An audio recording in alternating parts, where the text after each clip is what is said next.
Maka pada tahun ke-13 kerasulan, pada musim haji, rombongan daripada Yathrib ni datang sekali lagi ke Makkah. Kali ini rombongan yang beragama Islam ni lah. Selain daripada yang bukan beragama Islam, yang bukan beragama Islam pun datang juga pergi ke Makkah nak buat haji juga, cara diorang kan. Tapi yang telah Islam ni, mereka datang dan membawa 73 orang lelaki, 2 orang perempuan. 73 orang lelaki, 2 perempuan. So makin bertambah ramai. Dia sampai je Makkah, dia terus buat perjanjian dengan Rasulullah nak jumpa pada malam hari Tasyrik, jumpa di Aqabah. Kenapa kena buat perjanjian untuk jumpa pada waktu malam? Sebab takut nanti orang Quraisy dengar, orang Quraisy nampak. So pada malam kejadian 13 Zulhijjah ni, mereka pun berjumpa lah di Aqabah. Dan Rasulullah pada waktu itu ditemani oleh Al-Abbas bin Abdul Muttalib, pakcik dia. Mengapa Al-Abbas ni yang belum Islam menemani Rasulullah dalam pertemuan di Aqabah itu? Sebab semangat kekeluargaan. Orang Arab ni dia punya sayang dia pada ahli keluarga dia memang sangat kuat. Bukan ahli keluarga dalam satu keluarga yang ada mak ayah anak-anak tu saja, tapi dalam ahli keluarga yang besar, termasuk pakcik makcik, atuk nenek dia semua. Siapa dalam ahli keluarga dia sangat disayang. Dia sangat sayang. Sebab itulah masa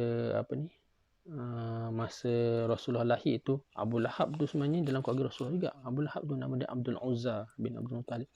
Dan dia pakcik Rasulullah juga. Dan dia sebab dia, walaupun anak yang lahir tu bukan anak daripada dia, tapi anak dia daripada saudara dia yang lain, adik-adik dia yang lain. Tapi sebabkan dalam ahli keluarga dia, dia sangat gembira dengan kelahiran seorang bayi lelaki. Dan dia pun sambut kelahiran Rasulullah tu dengan menaja buat majlis akikah. Itu Abu Lahab tu. Kenapa? Sebab sayang pada ahli keluarga. Setelah bertemu Rasulullah SAW dan Al-Abbas dengan orang-orang daripada Yathrib di Aqabah, orang yang pertama sekali bercakap ialah Al-Abbas ni. Dia yang pertama sekali bercakap dalam perjumpaan itu.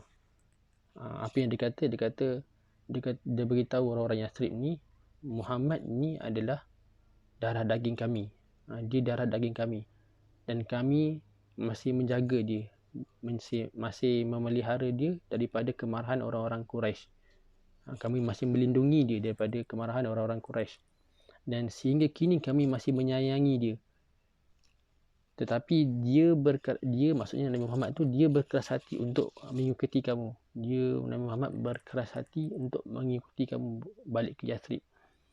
Jika kamu, wahai orang-orang Yathrib, dapat mengotakkan janji untuk melindungi Rasulullah, dapat melindungi Muhammad ni daripada gangguan orang-orang Yathrib nanti di Yathrib, maka hak kamu lah untuk mengambil dia bawa ke Yathrib. Itu hak kamu kalau kamu sanggup mengotakkan janji.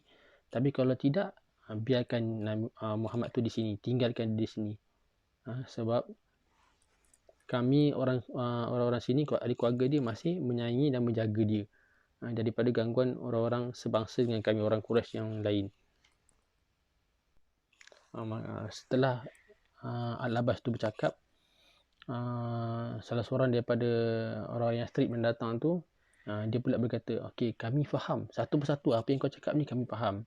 Tapi sekarang kami nak dengar apa pula Rasulullah nak kata, apa yang Rasulullah nak kami berjanji buat untuk dia.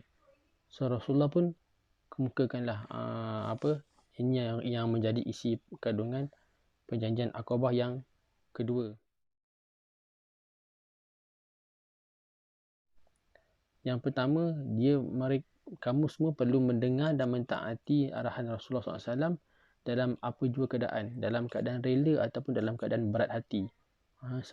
Dalam keadaan rela, mahu betul-betul ikhlas nak ikut, ataupun dalam keadaan berat hati macam mana pun kena ikut juga. Kena dengar dan patuh arahan Rasulullah SAW. Itu yang pertama. Yang kedua, kena berinfak, bantu-membantu dalam ketika susah dan senang. Bantu-membantu, infak dalam ketika susah dan senang. Maksudnya kalau dalam keadaan senang tu mungkin dah boleh infakkan harta, boleh infakkan wang. Dalam keadaan susah mungkin boleh infakkan tenaga ataupun sumbangan ID dan sebagainya.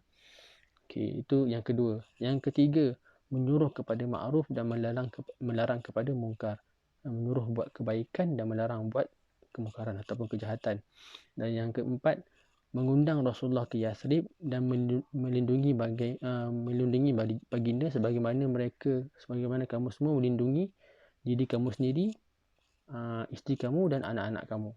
Sebaik saja selesai Rasulullah cakap macam tu, salah seorang daripada orang Yathrib ni dia terus pegang tangan Rasulullah. Dia terus pegang tangan Rasulullah. Dia kata, kami berjanji kami akan melindungimu di Yathrib nanti sebagaimana kami melindungi isteri dan anak-anak kami. Kami berjanji. Lepas tu dia sambung, dia kata, Rasulullah jangan risau sebab kami ni adalah keturunan orang yang selalu berperang. Kami dah biasa dah perang-perang ni. So bab melindungi Rasulullah tu jangan risau, jangan takut. Lepas tu bangun pula seorang lagi daripada orang Yathrib ni, dia tanya Rasulullah, dia kata kami ni ada perjanjian dengan orang Yahudi di Yathrib. Kami ada perjanjian dengan mereka. Ini daripada puak Khazraj lah ni. Khazraj memang dia bersekutu dengan orang Yahudi di Yathrib. Bila kami menyatakan yang kami bersedia menerima Rasulullah ni, maknanya kami kena memutuskan hubungan dengan mereka. Kena memutuskan hubungan orang Yahudi. Dan bila kami sudah memutuskan hubungan dengan orang Yahudi dan Rasulullah pula telah selesai menyampaikan dakwah di Yathrib, adakah Rasulullah akan balik kepada kaum Rasulullah di Mekah? Ini orang Yathrib ni tanya Rasulullah. So kalau berlaku peperangan apa, mereka sendiri je lah. Tak ada orang lain, Rasulullah tak ada. So dia tanya Rasulullah jawab, darah dengan darah.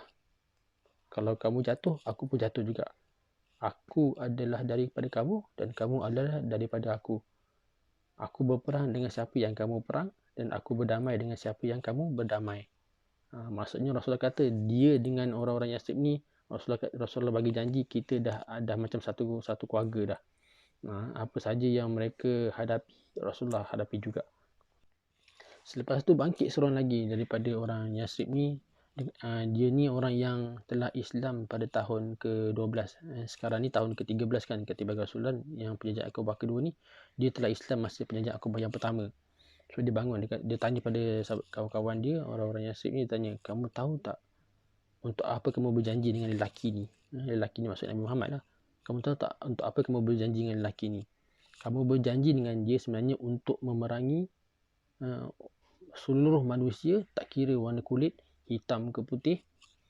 Dan jika sekiranya dalam kamu memerangi orang-orang semua manusia ni, kalau sampai harta kamu habis, pemimpin-pemimpin kamu semua mati, kalau jika berlaku macam tu, kamu serahkan balik Nabi Muhammad ni kepada kaum dia, kepada orang Quraisy Mekah, daripada sekarang ni tak payah buat bai'ah ni.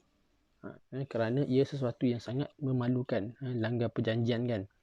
Tapi kalau kamu sanggup menerima semua risiko tu, ia satu kemuliaan untuk kamu, dunia dan akhirat kamu. Dia satu kemuliaan. So seorang lagi sahabat daripada Yathrib ni, dia bangun, dia kata, kami betul-betul faham dan kami rela dan kami sanggup menanggung risiko dia. Dia ulang balik apa dia cakap. Dia kata kami sanggup menanggung risiko sampai harta kami habis, sampai pimpin kami mati, kami takkan serahkan Rasulullah balik kepada Mekah. Lepas tu dia lepas dia cakap macam tu, yang orang yang kedua ni, dia paling pada Rasul, dia tanya, jika demikian apa balasannya Rasulullah? Dia tanya, kalau kami sampai sanggup macam tu, apa balasannya Rasulullah? Rasulullah pun jawab dengan tersenyum. Rasulullah kata, syurgalah balasannya. Rasulullah. Setelah yakin yang mereka benar-benar mahu mengadakan perjanjian dengan Rasulullah, diorang pun memegang tangan Rasulullah dan buat bai'ah, buat perjanjian tersebut. Masing-masing setiap seorang daripada semua 73 orang lelaki ni, diorang pun berbai'ah dengan Rasulullah secara bersalaman. Kecuali yang 2 orang yang lagi perempuan yang ikut tu, dia cuma berbai'ah secara lisan. Selesai upacara bai'ah ni, tiba-tiba kedengaran suara daripada atas bukit yang berhampiran dengan Mekah ni, kedengaran suara yang dikatakan suara syaitan, yang dikata, wahai penduduk Aqashib, wahai penduduk Mekah, maksudnya wahai penduduk Mekah, kamu tahu tak apa yang Rasulullah buat? Rasulullah berjanji dengan orang-orang Yathrib ni, mereka sebenarnya telah buat perjanjian untuk memerangi kamu. Suara itu bercakap, mendengar suara itu, ada 2 orang daripada kalangan Ansar ni, dia tawar offer pada Rasulullah, mahu tak nanti siang esoknya kita serang orang Quraisy Mekah ni, mahu tak? Rasulullah kata tak perlu buat lagi sebab belum diperintahkan, Allah belum perintah lagi untuk memerangi musyrikin Quraisy Mekah. So esoknya orang pun balik ke Yathrib. Tapi orang-orang musyrikin yang telah mendengar suara tadi, yang dikatakan suara syaitan tu, wallahu alam syaitan betul jin ke ataupun syaitan manusia, tapi mungkin syaitan jin lah.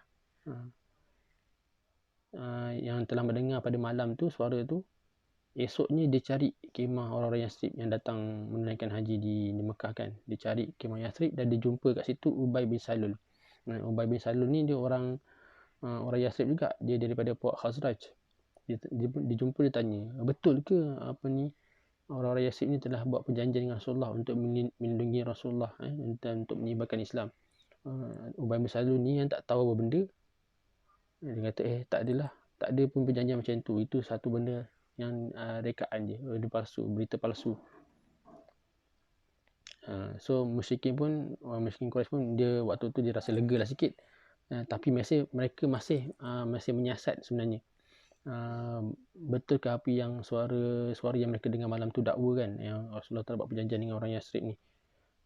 So dia siasat memang terbukti betul, memang malam tu telah berlaku perjanjian antara Rasulullah dengan orang Yathrib ni. So dia cuba kejar orang Yathrib ni, kejar. Dia tak dapat kerja keseluruhannya, cuma tinggal 2 orang je yang daripada orang Yathrib ni yang mungkin lewat sikit, bergerak lewat sikit bertolak ke Yathrib. Dia jumpa 2 orang. Yang pertama Al-Munzir, yang kedua Sa'id bin Ubadah. Al-Munzir dengan Sa'id bin Ubadah. Al-Munzir ni telah berjaya melepaskan diri, tapi Sa'id Ubadah ni tak sempat. Diorang sempat pegang dia punya tali kuda dia. Pegang tali kuda dia, tarik, bawa balik ke Mekah. Bawa balik ke Mekah, diorang cuba nak seksa lah. Tapi di Mekah tu ada 2 orang musyrikin Mekah ni yang kenal Sa'id bin Ubadah ni. Dia kenal sebab diorang kalau nak berdagang ke Syam, bila dia lalu Yathrib tu, Sa'id bin Ubadah ni akan protect diorang, akan beri perlindungan pada diorang. So bila diorang nampak orang musyrikin ni bawa Sa'id bin Ubadah ni ke Mekah untuk diseksa dan sebagainya, nak suat siasat, diorang berusaha untuk lepaskan Sa'id. Akhirnya berjaya. Sa'id bin Ubadah ni lepas berjaya. So dia pun balik ke Yathrib. Okey, itu saja untuk tajuk ini, tajuk perjanjian Aqabah ni, perjanjian Aqabah pertama dengan kedua. Sekian saja, wallahu a'lam. Apa yang baik daripada Allah, apa yang salah ataupun kurang tu daripada kelemahan saya sendiri. Wallahu a'lam bishawab. Assalamualaikum warahmatullahi wabarakatuh.